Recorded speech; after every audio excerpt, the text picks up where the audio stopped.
right, everyone. Welcome to the Don't Call Me Catty podcast. We're super happy to have Dr. Jodi Viste here. She is medical director at the Animal Care Center of Strathmore. Welcome, Jodi. Thank you for having me. Literally the bomb.com right here. Bomb.com. We have wanted her on the podcast for a while. Well, when we started the podcast, I was like, this is one person we need on here. Oh. Definitely. Yeah. We love you. her. I'm honored to be here. Perfect. Well, so we'll start off with just you giving a bit of an intro about yourself, your journey in veterinary medicine, and what do you want people to know about you, both in the veterinary industry and As a Canadian. Yeah, just As a Canadian. Yeah. As I a love consumer. Yeah. Right? Yes. What do you want consumers to know? Yeah. Okay. Well, I'm a mixed animal veterinarian, meaning I'm sure most of your listeners know that I work on small animals and large animals, and I've done that since I graduated from, I went to vet school in Saskatoon, graduated and moved to a town called Strathmore, Alberta, right outside of Calgary, and it's been an amazing community. And so what gets me up every morning is being part of a community. And so community is my mantra, right? I love the veterinary community. This weekend will fill my bucket up. Yeah. Talking to people, networking, but living in a small town and being part of that town, being respected, but also providing services for that town, and being a mixed animal veterinarian, we're there 24 hours a day. We're on call, and you see people in their worst moments. You're there, and then you get a hug. When you go to the local rodeo, and they're like, Jodi, thank you so much for what you do for our community. And it's my kids are so well treated and respected. When I had my son, I had 150 baby gifts from clients. Oh, and wow. So it just is such a warm, loving aspect of veterinary medicine. And I never ever dreamt that would be a possibility when I came into this field, right? Like I'm like, hey, I just want to look after animals. They're super awesome. They don't talk back to us nearly as much as our kids. And and so what do I want Canada to know about me is I'm an advocate for this profession. I think that we're such valuable members, and not just cats and dogs. Like we're responsible for keeping our food chain going. We're responsible for making sure that the food is healthy. We're responsible for making sure that we have markets to export cattle and other foodstuffs across oceans, and just be proud of how amazing that we raise our animals here. And so, and hey, my biggest thing is my dad taught me that you have to have fun every day. Yeah. Right? Mm-hmm. And so in order to do that, sometimes even the darkest moments, you still have to find humor. Right? Absolutely. Yeah. And when we mentor a lot of students at our practice, and I tell them, like, euthanasia is a tough thing, right? Mm-hmm. It's a very, very tough thing, and you have to make sure that you're dissociating yourself from that emotional experience, or else it can really draw you down, right? And so this is an awful thing to say, but I need to, Let's hear Anything goes here. I have a song. Oh, fantastic. Let's hear I have a song that goes through my head every time that I'm doing a euthanasia, and this is my dissociation song, and it is Another One Bites the Dust. Oh, shit. You know what? That's also a CPR song, too. Yeah, it is a CPR song. Staying Alive or Another One Bites the Dust, And right? Pink It Pony depends. Club. Pink Pony Club is also a CPR song now. So that might be too heavy to have on this podcast, but No, not at all.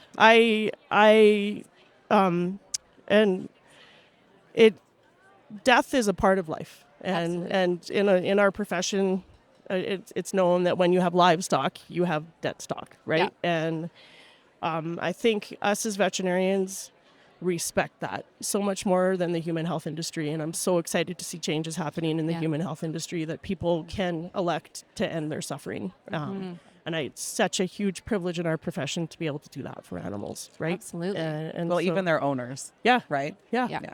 And so I love veterinary medicine. I love the community. I love that we are so well respected. And I think here in Alberta, we have a phenomenal veterinary community. Absolutely. Yeah. So I want to go back to something you said about community. Yep. So you didn't grow up in, a rural Yep. setting. What Yep. made you move to Strathmore? Well, both my parents are from a really small town called Hannah. Okay, yeah. I know. And I spent a lot of time in Hannah. Wait, growing isn't up. that where Nickelback's from? Yes, Nickelback's from there. Yeah. Yeah. Wait. Yeah. Canadian. Yep. History. Lanny Trivia. McDonald. He's a Oh. Who's that? he's a You don't know Lanny McDonald? No. The redhead with the big mustache. big red orange mustache, Calgary Flames. Yeah. Part of the Calgary Guys, Flames I organization. know how to spell hockey. Yeah. That's about it. What kind of Canadian are you? Well, I'm part American. Okay. This Hey. might be the American in me coming out. Okay, so your parents are from a small town. Parents are from a small town, and I had the privilege of experiencing both being part of a small community, right? Yeah. Like, and growing up amongst all my cousins out there in Hannah. Like, I loved being on the family farm, right? That's where I gained my love of wanting to do cattle work, right? Right. I'm like, this is so fun. Cows are so amazing, Yeah. but they're so fun. But I also experienced being part of a big city.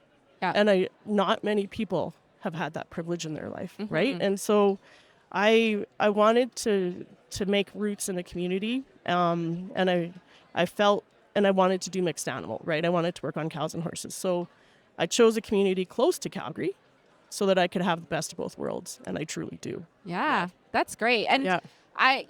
again, speaking on community there, we were talking before that I worked for years in an ER in Calgary. Yep. So we had a lot of people that would sometimes come from Strathmore, transfers and that sort of thing. And all of your clients would always tell me, oh yeah, Jodi's a really good friend of mine. And I was like, how many friends does Jodi have? Like everyone's a good friend of hers. And I was talking to your practice manager about it, and she's like, oh yeah, everybody just loves Jodi. And then the more I got to know you over the years, the more I'm like, I get it. Like, so, and we should talk about this too. So on top of being a veterinarian, you are also council member for the ABVMA, Yes. where you're, advocating not only for veterinarians, but also for RVTs. So seeing how much, because you are also sitting with the ABVTA as well, on their board. And so it's just been so refreshing to see a veterinarian who's such an ally for the RVTs,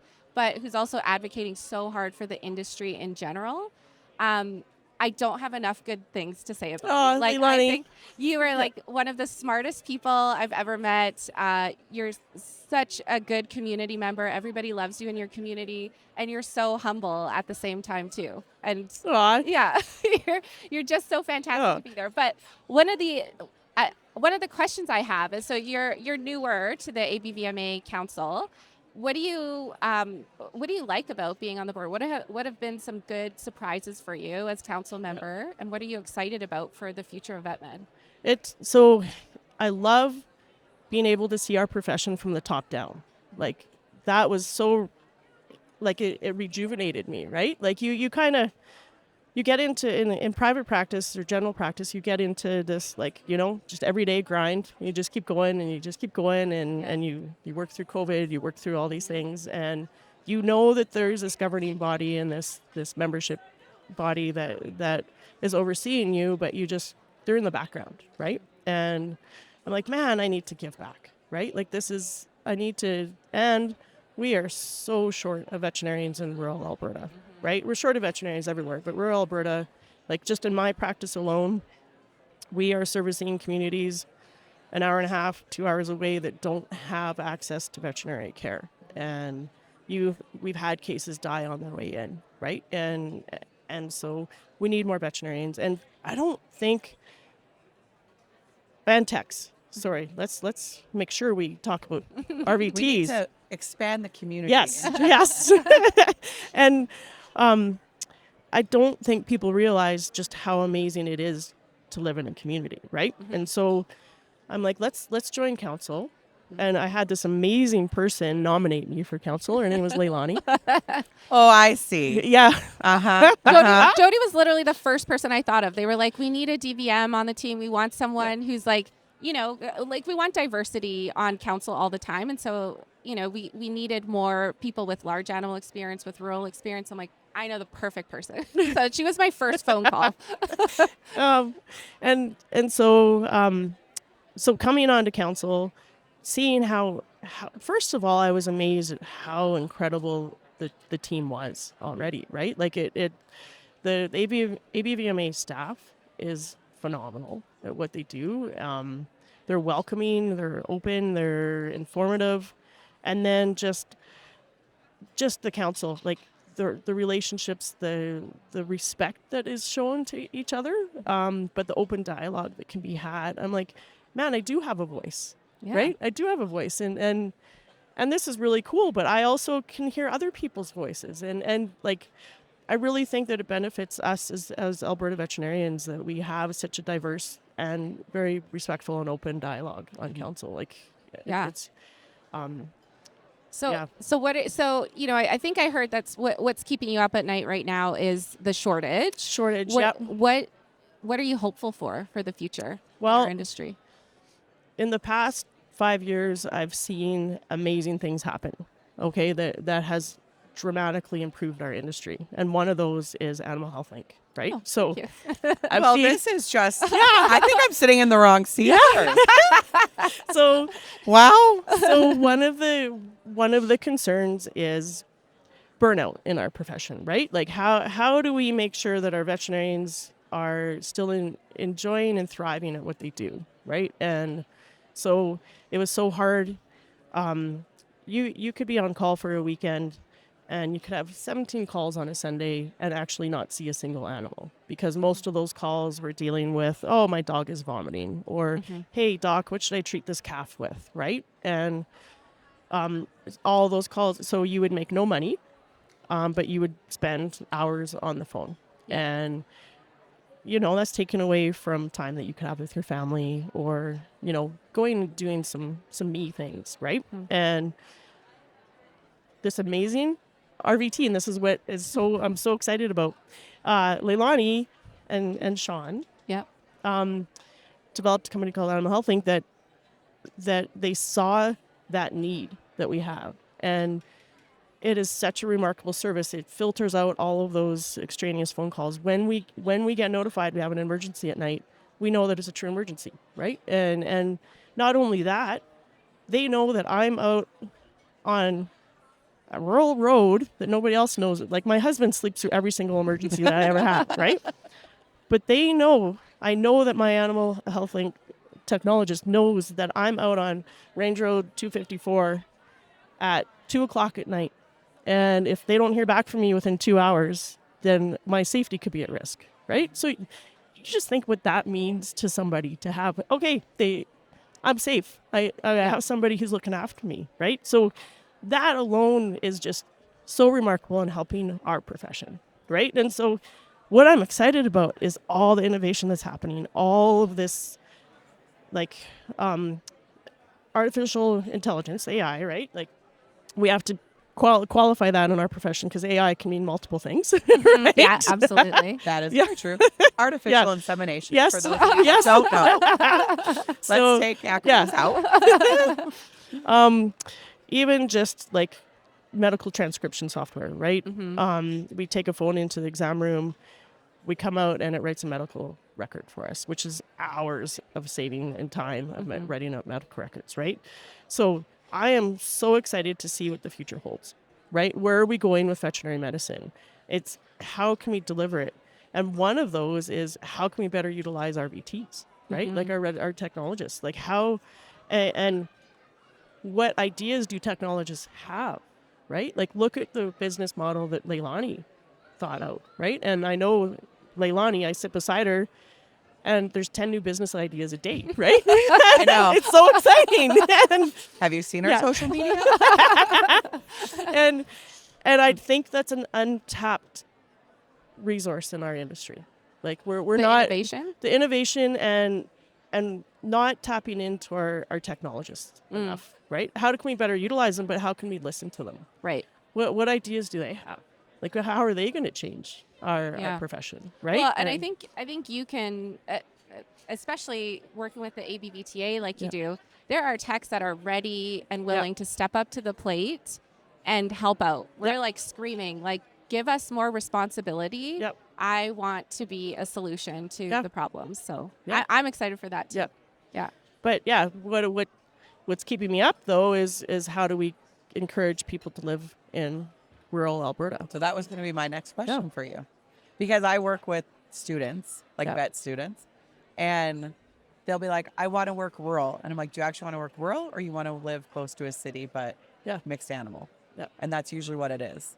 So how do you encourage the conversation and the big step for them to be like, oh, I'm 3 hours from the nearest city? And that's hard. Yeah. Right? And it's all about lifestyle, right? And new opportunities. So how do you have a spouse and yourself both living in rural Alberta? Like what? Well, there's working from home now, right? Mm-hmm. There's working from home. There's like so much of that is available, and raising. So we're in the middle of a teacher strike right now. Yes. Right? My children are in class sizes of 20 and 22 people. Phenomenal school. Yeah. Right? I have a Phenomenal. friend who's in, their kid is in a class size of 40. Yeah. And she's in urban Alberta, Yeah. right? So Yeah. rural Alberta doesn't necessarily, some communities do, but doesn't necessarily have the same education problems that are happening in urban centers. So do you want a more affordable home? Do you want a great education for your children? Do you want a community where they can make a AA hockey team because there's not such a huge draw zone? Right? You know what I mean? Like the opportunities are there to have an incredible life.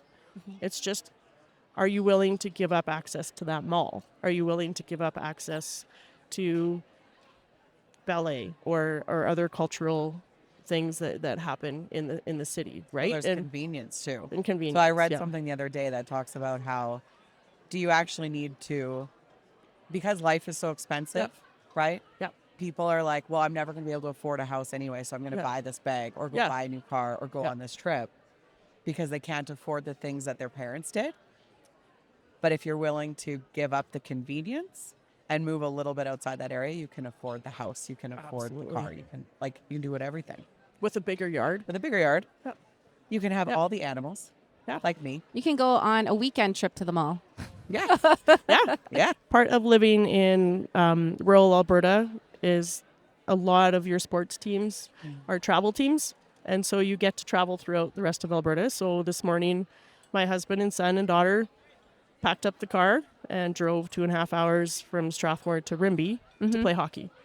Right? And even worse, my daughter's a goaltender and there's 2 goalies on the team. She's not even playing in the game today. But off they went. And their game's currently on right now. And then they have to come back to Strathmore because my son has a hockey game tonight. So, wow.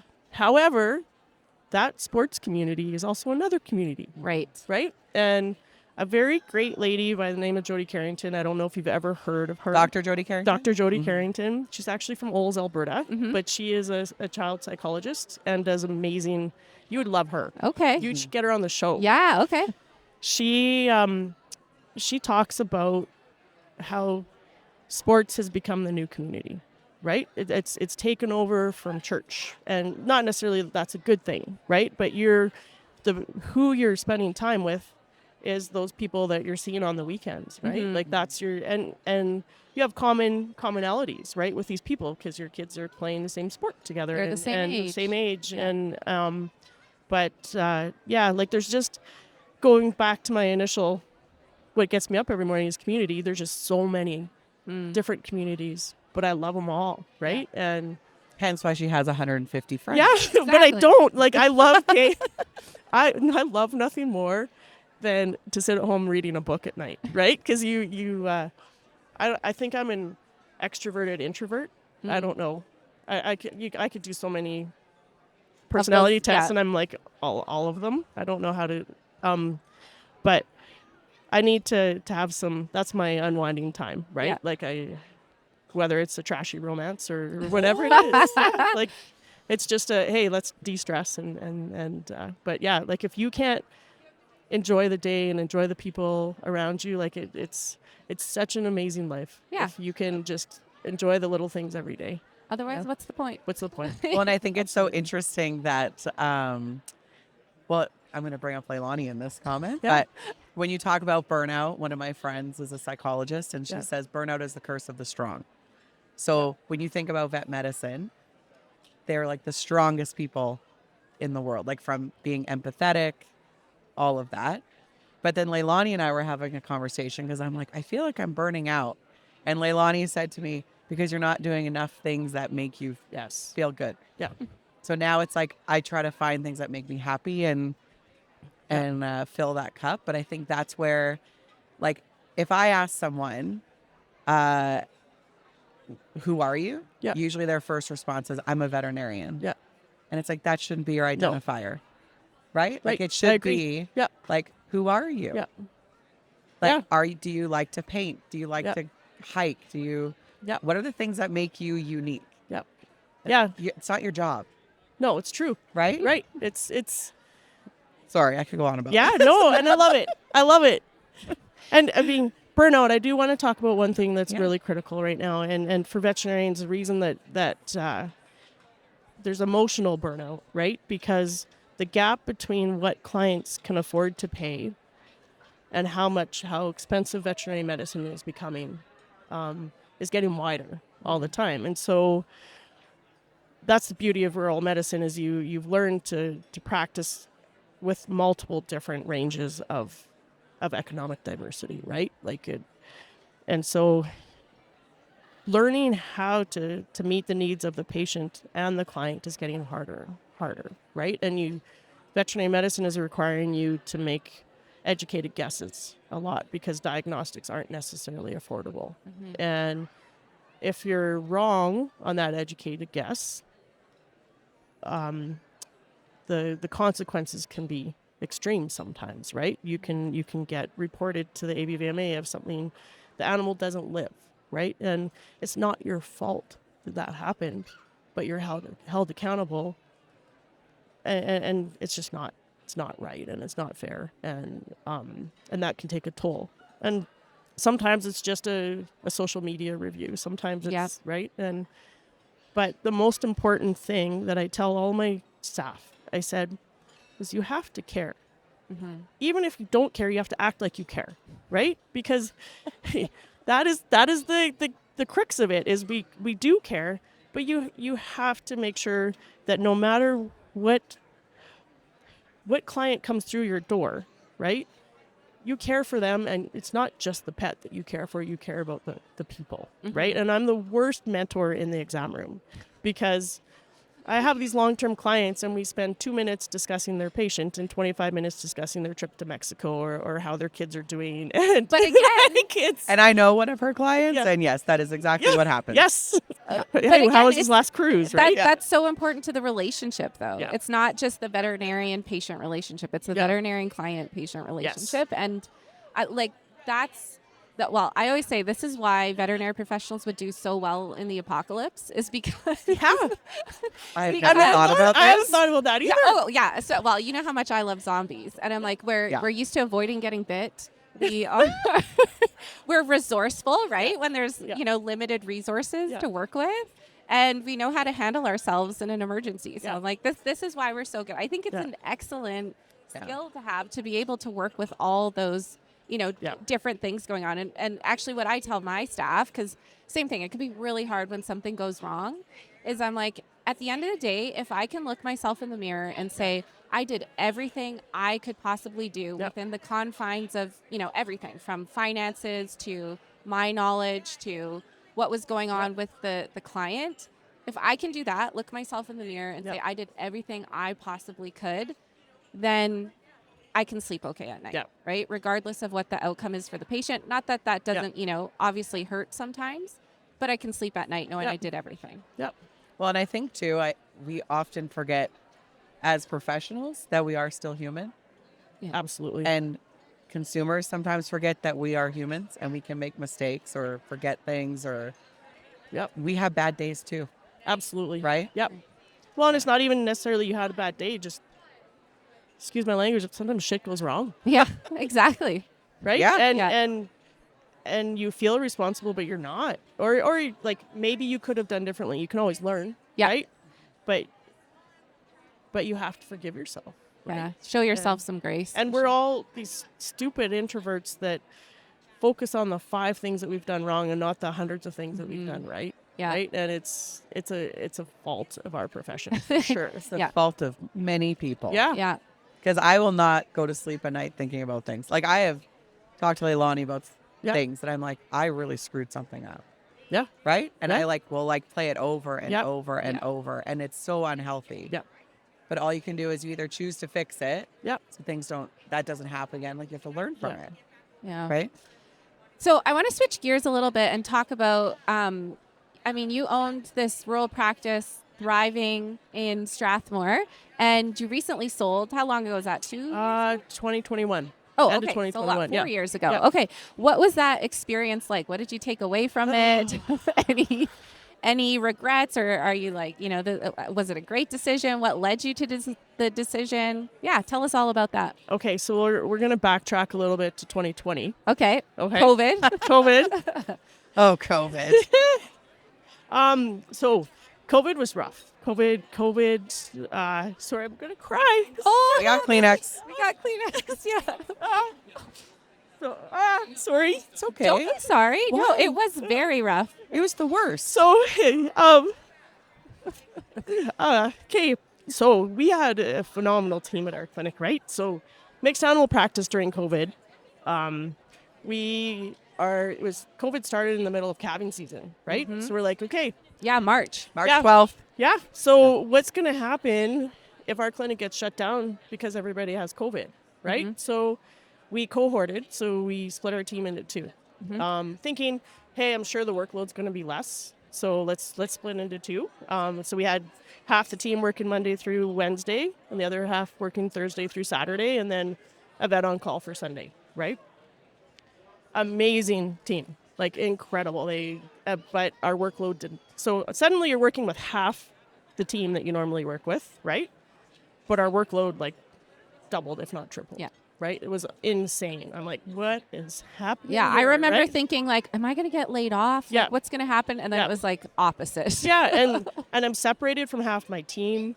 I'm sending out emails weekly to say, okay, well, and there's no direction on policy protocols, right? Like the ABVMA did a great job, but like they can only help you so much, and we're like, I don't know, like what's our PPE Are we going to be protocol? essential? Yeah, are we essential? At one point, they were like, please restrict the use of oxygen, so we had to decrease. Like we quit doing elective surgeries and only did necessary surgeries, and like no idea. Yeah. Right. And then meanwhile, my kids are at home.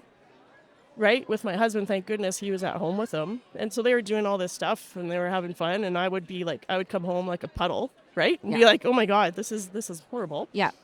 And then I'd spent the rest of the next 3 days trying to figure out policies and protocols, and so they were having a great old time, and everybody on Facebook or Instagram, all you're seeing is, oh, I'm so bored during COVID, all this time at home. I'm like, oh my god, I wish, right? Like, I'm swamped. yeah.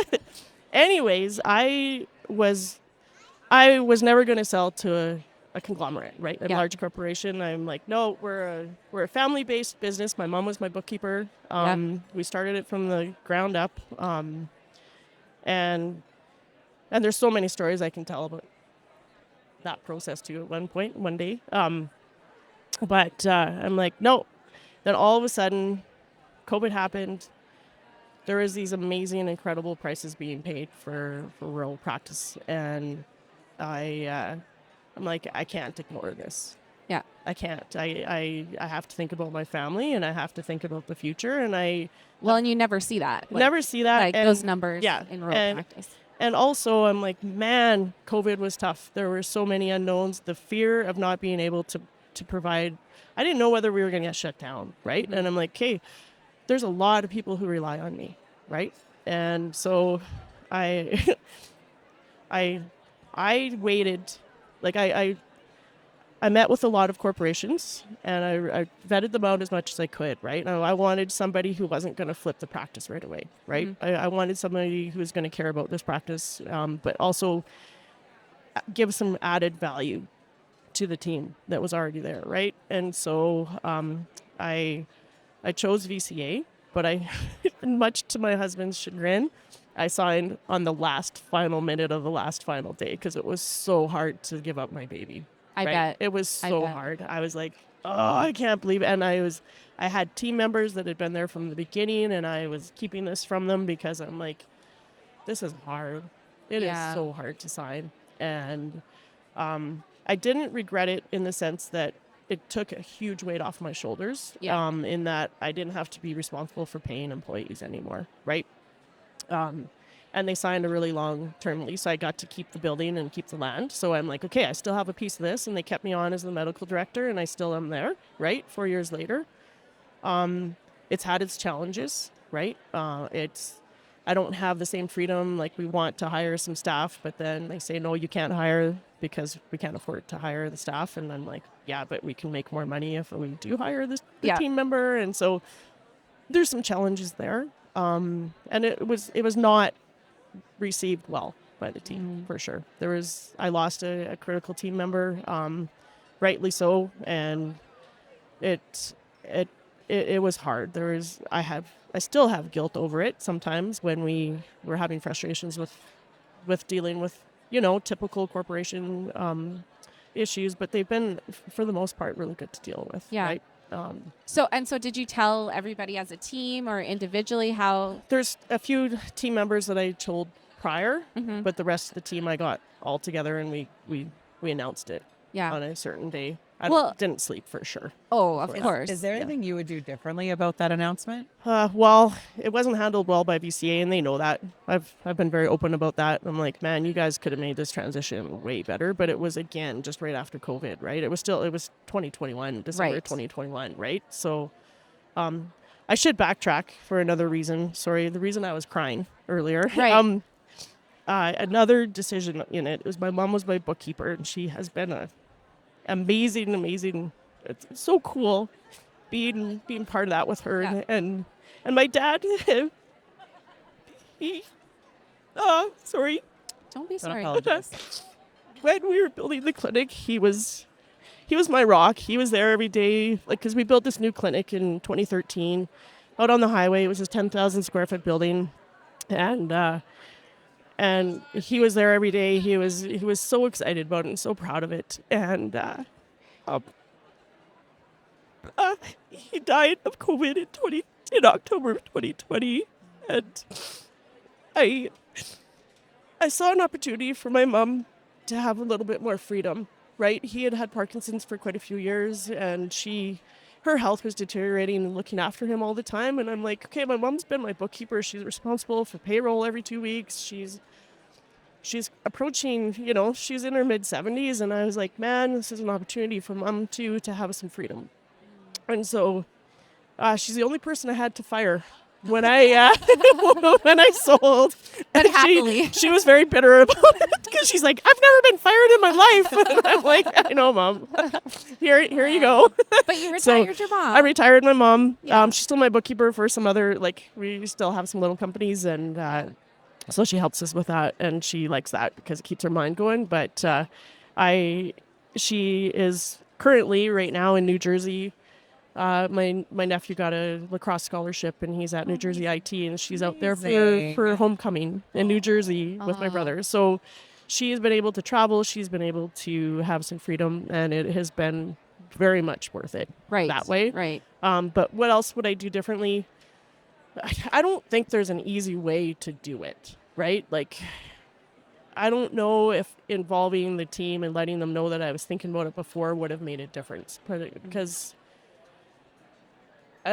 that's I think I would have probably lost staff members because they would have Yeah. been worried about what was going to happen, right? Well, With the and- transition. And knowing what you just said, that Yeah. was such a personal decision for you. Yeah. That I don't know that, it necessarily would have made a difference. Yeah. Like I said. Yeah. Like, It was very personal. It was very quick. Like, it was, I probably told the team that I would never sell to a corporation probably a year earlier, right? Okay. And then all of a sudden, hey, by the way, we just sold to a corporation, Yeah. right? But it is a real thing happening, right? Like, Yeah. and for good reason, in the sense that ownership of a veterinary clinic, especially nowadays, it's getting harder and harder because staffing demands are harder, right? Like the wage expectations are high. Yeah. Yet clients, again, we talked about that gap, right? Like what can clients afford to pay for veterinary services? And with higher salary demands comes higher pricing, right? And what is the solution to that? I think maybe better RVT utilization will help, Yeah. right? But that is a tough thing in our profession right now, right? And so practice ownership comes, it is not 9 to 5. No. It is giving up a lot. It's giving up time with your family. It's all consuming. It's a heavy burden. It's rewarding as heck, right? It's so rewarding. But so there's a burden off my shoulders. It allowed me to join ABVMA Council because I didn't have that pressure of being away from the guilt of being away from my practice, right? Yeah. And it opened up some more doors, and yet I still am able to be part of that community and part of that practice. Yeah. So. Right. Well, and I think all of the work you put in leading up to that helped. So I'm sure it probably helped a lot. And I hear that you had one, vital team member left, but the rest stayed intact. And so I'm sure all the work you put in to show your integrity, and how important the practice is to you, they would have known that you wouldn't have made this decision unless it was, unless you felt it was really the right thing to do for you in that moment. And I think we often, especially as business owners, will put everybody first. Everywhere else first. Except for us. For sure. Right? 100%. This was a decision that you had to do for you and your family, and that's okay. And my husband still harps on me. He's like, why are you taking this call for them? Like, why are you doing this? Or why are you doing this? Why are you taking that shift? And I'm like, because I still care about this team, right? I still care about this community, right? I didn't sell the practice so that I could just be like, yeah, peace out, see ya, right? Like it's still, and that doesn't ever go away, right? Mm-hmm. Okay, I want to shift gears here. So I have a friend, and we ask this question on every episode, and we had a group of advisors. Some of them were new to a group, so as the icebreaker, it was like, we want to know what your win song is, your funeral song, and the oh my god, theme song. Theme song, yeah. Yeah, so your walk-in song. Oh, walk-in song. Sorry, win song. And the funeral song. This is a tough one. Why are you? Well, because we got dark. Yes. I needed to shift gears. I was gonna cry because my dad died in COVID, and I'm like, oh god, I gotta keep my shit together. Yeah, it was horrible. It's the fucking worst. Yeah, because it's the worst. I think all three of us have like dads that are so important in our lives, yes. and it's like my dad. Like I can't say more amazing things about him. So I totally when you were talking about that, I'm like, oh my gosh. I know. I'm like, I just gotta keep it together. I'm stalling because I can't think of my walk-in song. I like to have fun. So I think girls just want to have fun. Oh my God. Someone said that to us. We were dressed up for our photo shoot the other day, and it was a young man. Yeah, they were like a like group 20. of no, they were like 15. Oh, okay. They were like young teenagers that should not be catcalling 40-year-old women. Well, he was a catcalling. Oh, kind of. It was like, girls just want to have fun. As we walked by, and we're like, you have no idea what led us to here. Okay. What about funeral song? What's something that would encompass Jodi? Or how would you want people at your funeral to feel when they hear this song? Well, I think it's just fitting that Another One Bites the Dust has to be a funeral song. Now that you said that. Right? Like, valid. There you go. Yeah. And then what's a win song or something that like pumps you up when you... Powerful women pump me up, right? Like, not even powerful, like just genuine, real women, right? And like... working 9 to 5 with Dolly Parton. Oh, it's just, right? Like, so that's a good one. Like, working 9 to 5. Right? Did you know that song is something about, it's not just like 9 a.m. to 5 p.m.? It has something to do with like the whole week or something. I don't know. I read something the other day. Kayla, you got to fact check. What is 9 to 5 actually about? And one song that I make my kids listen to is is always be humble and kind, Oh, I love it. right? So I don't know that song. Tim McGraw. Tim McGraw. Oh, That okay, is a okay. funeral song. Okay. God damn. Yeah. is that a funeral Well, you song? could play that after Another One Bites the Dust. at my Okay. funeral. Okay. Yeah. There you go. Amazing. All right. Well, thank you so much for being here for us. It's awesome. I'll interrupt Yeah. quickly. 9 to 5 by Dolly Parton. Some background. The song was written for the comedy film 9 to 5, starring Jane Fonda, Lily Tomlin, and Dolly Parton in her film debut. Both the song and film owe their titles to 9 to 5, an organization founded in 1973 to bring about fair pay and equal treatment for women in the workplace. Dolly. Love it. Love Dolly. Love it. All right. Well, thank you so much for being on the Don't Call Me Yes. Caddy Thank podcast, you. Jodi. We love you. Yeah, you were so fantastic. I loved hearing all about your adventures from rural medicine to sitting on a regulatory body to business ownership. So thank you for being And so- crying. And Yeah. crying. Thank you for Sorry. being the first guest to cry on Well, I cry Caddy. easily. Me So, too. Thank you for being vulnerable and Yes. just honest. you guys are We love you. wonderful. Thank you. Thanks.